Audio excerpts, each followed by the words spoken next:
Katika Isaya Mungu amejiweka wazi, anasema mimi ni Mungu nitangazaye mwisho wa jambo tangu mwanzo.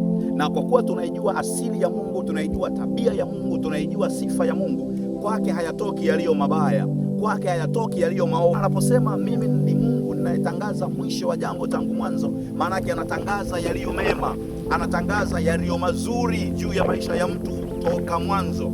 Mtu anaweza akajiuliza, ninaweza kujuaje ya kwamba Mungu amenitangazia yaliyo mema? Ni ndani ya Kristo pekee, kwa sababu ndani ya kile Yesu alichokifanya ndipo tunapojua mwisho wa kila mtu juu ya uso wa dunia, kwa sababu mapenzi ya Mungu anataka watu wote wapate kuokolewa.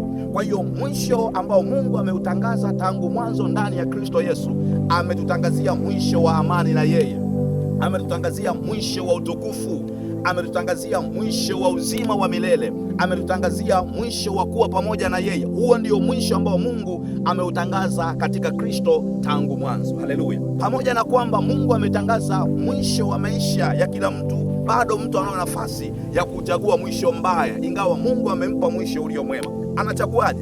Anapoikataa kazi ya ukombozi Yesu aliyoifanya, maana yake amechagua mwisho wa hukumu, ameuchagua mwisho wa mauti ya milele, ameuchagua mwisho wa kutokuwa pamoja na Mungu milele.